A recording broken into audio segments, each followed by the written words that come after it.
7, 6, 5, 4, 3, 2, 1. Hello guys, this is Angel Hara Channel. Hello guys! Ayan, ang i-flex naman natin ngayon guys ay yung aking mga collection ng succulents, na mga Korean succulents. Yes, andito guys yung team ng Madibus guys. Ilang taon na natin tong kasama. Ang dami ng season na pinagdaanan, pero ayan, at kumakapit pa rin at hindi nila tayo iniiwan. Talaga dito naiimis ako guys, dito sa mga Madiba na to guys.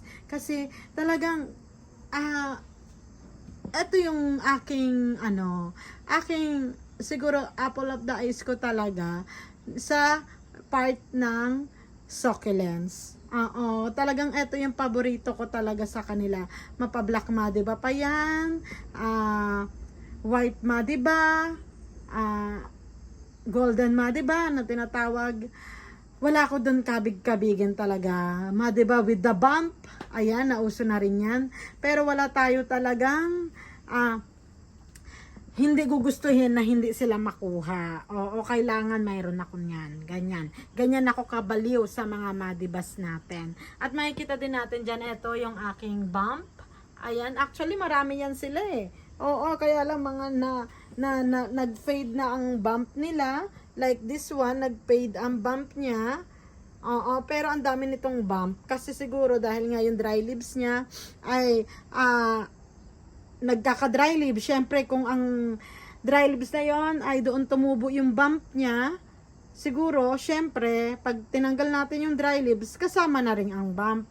Yes, buti na lang etong mga to, lahat ng part ng bump, oo, simula sa first part, second part ng leaves, third part ng leaves, hanggang doon sa pinaka bagong natubo guys sa center niya ay may bump. Kaya naiwan yung mga bump sa kanya. Pero yun nga, may mga ganung bagay talaga na nangyayari. Oo, yung nawawala yung bump, na yun ang naging binayaran natin na presyo. Eto, ang dami rin bump nito eh. Oh. Tapos sa baba din mayroon pa.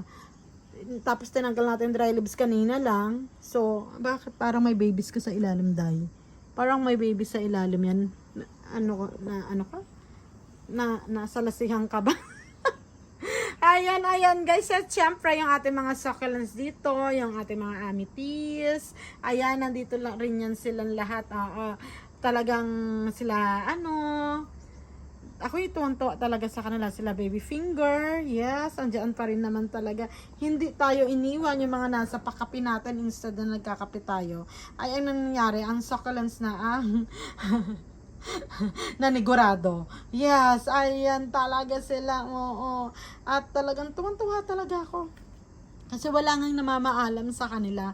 Gusto na siguro nila yung lugar. Mahalaga rin yung lugar siguro. Huwag mong ilipat ng pwesto. Kasi namimili din sila kung saan yung nakakasanayan nila. Oo. Hindi palipat-lipat ng pwesto. Eto, tinanggal ko to guys, yung leaves niya. Tinanggal ko other part.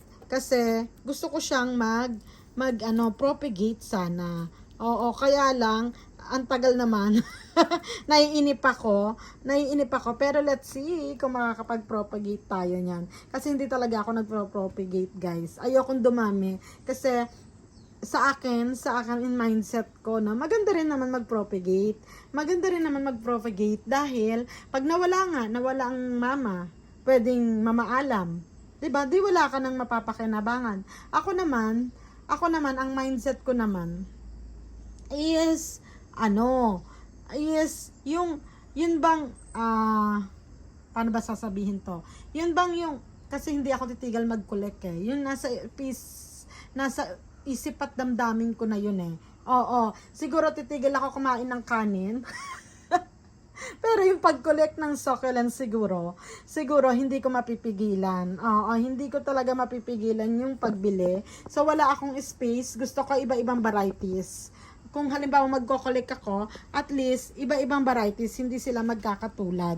Oo, at eto guys, si Miljones natin ay nagkukulay na, sadyang malamig na talaga dito sa kabundukan. Oo, nagkukulayan na sila o mga nai-stress na. Okay, sana yung mga ganyang pa-stress, no? Kasi yung ma-stress papatay na pala. Mamamaalam na pala. Yun ang nakakalungkot sa buhay. Yes. 'Di ba? Ayan sila guys, yung ating mga unting ansiopalina talaga. Oo, one of my favorite. Ang flawless niya. At ang taba-taba. Ang taba-taba talaga niya, kainamang wagas. Oo. At ayan nga sila guys, yung ating mga munting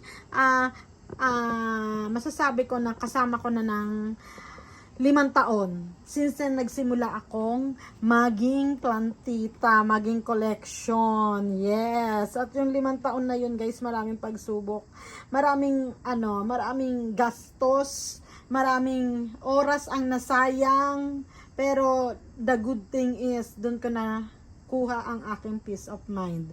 Nagkaroon ako ng mga kaibigang tunay, mga sisi kong tunay na maaasahan talaga. Kasi iisa yung iisa yung aming hilig, iisa yung point of view ng life namin, 'di ba? Yung maging simple pero happy. Simple pero maraming nasa paligid mong maganda. Ganon. Eto yon. Kaya siguro nag-stay ako sa feelings na to. Nag-stay ako sa group namin. Sa Killing Japan group guys. Sa mga residential ng Japan dyan, beke naman, gusto nyong mag-join. If, isa kayong plantita. Yes. At eto sila guys. Ayan, diba? Talaga naman na ay.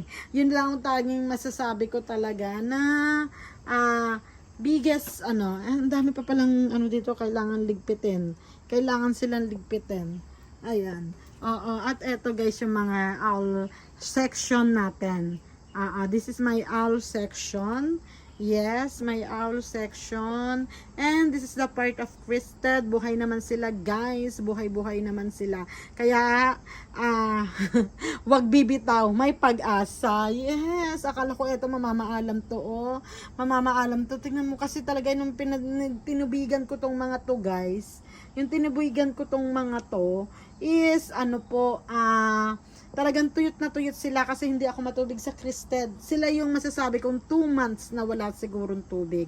Pero eto nga, dahil nga bottom watering natin sila siguro umabot to ng bottom watering ko ng 2 days. Oo. At nagbabalik sila. Oo, ayan sila guys. Ang aking mga Christed side. At eto naman yung mga variegated natin. Ito naman yung mga variegated natin guys. Etong pinapakita ko, flex ko sa inyo guys. Ito yung makikita dito sa aking log house terrace. Yes, ang dami pa natin naka-bottom watering doon na side na yon. At syempre may ventilador pa rin tayo. Hindi pa natin sila, kahit na malamig na dito, hindi ko pa rin sila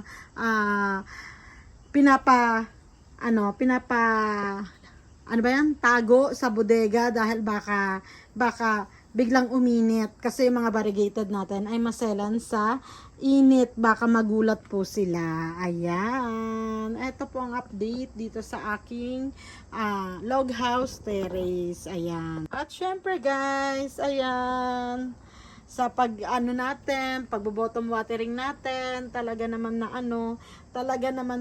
may nakita naman tayong good side doon sa bagay na yon. Kaya yearly, araw-araw po natin na sine-check kung sino yung mga ibo-bottom watering natin. Kasi doon nabubuhay yung aking mga variegated, kaya ganyan sila na how many years na rin to? 5 years na rin kung iisipin, guys. Simula nang nag-collect ako. Actually, hindi naman talaga dali mag-alaga ng variegated, lalo na sa lugar, lalo na sa pagdidilig sa kanila, is talaga naman na challenging talaga guys, challenging na masasabi. Pero dahil nga in love ako sa variegated, so inaral ko sila, pinakaramdaman ko yung kimchi nila, kung saan yung mas gusto nila at yung ayaw nila. Ganun lang po, parang pakikisama sa tao, 'di ba? Na na tignan mo kung hanggang saan yung pwede mong ibigay sa kanya. Oo. Tignan natin kung gugustuhin niya ba yung bagay ngayon o aayawan niya. Yes, ganyan po. At awa naman ng poong may kapal ng mga succulents. Succulents. Diba na talaga naman na guys, na super healthy at super achievement na matatawag to guys kasi hindi talaga madaling mag-alaga ng mga ganito na variegated. Ayan. At after summer nga guys, eto na sila na walang na maalam sa ating variegated. Walang na maalam sa ating mga variegated. Natuwa sila sa ating bottom watering na kung kailan lang kailangan ay doon natin sila binibigyan. Yes. At eto nga guys, syempre kahit na malamig pa rin, eto yung aking hindi ako nag-shower sa aking mga variegated kasi nga maselan po sila. Kahit na medyo malamig na dito, hindi ko sila sinashaweran. Bukod sa crested at variegated po, sila talaga yung aking super siguro masabing alaga sa tubig. Talagang ingat po ako sa pagpapatubig.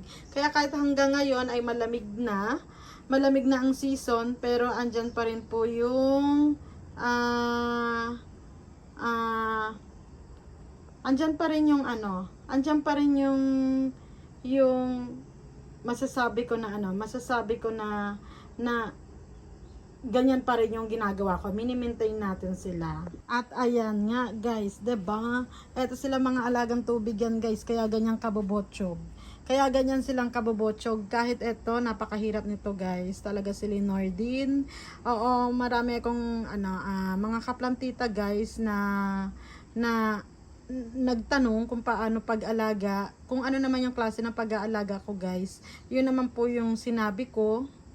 Pero yun nga, dahil magkakaiba ang lokasyon, hindi po talaga aakma sa kanilang lugar dahil sa sobrang init. Sa init ng lugar talaga guys. Ayan sila, o diba? Nakakatuwang pagmasdan talaga guys. Nakakatuwa silang pagmasdan. Buhay pa rin talaga sila. As of now guys, ang temperature natin guys ay etong na-imiss ako kay Alice Evans. Yes. At eto guys, ang temperature natin ngayon dito ay 17. So, ayos na ayos talagang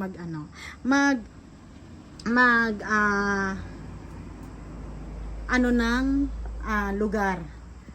Ayos-ayos ang lugar natin ngayon talaga. Diba? Ayan, ayos na ayos din magpatubig sa kanila, magbigay ng vitalizer. At syempre, ayos na ayos din na makabanding sila. And again, again and again, sa mga hindi pa po subscribe dyan, please touch the bell button dyan sa ibaba. Ayan. Angel Hara channel po mula sa kabundukan ng Gifuken, Japan. At nagsasabing mahalin natin ang mundo at ng pagmamahal ang ibalik nito. Ayan. Thank you so much guys. Bye bye.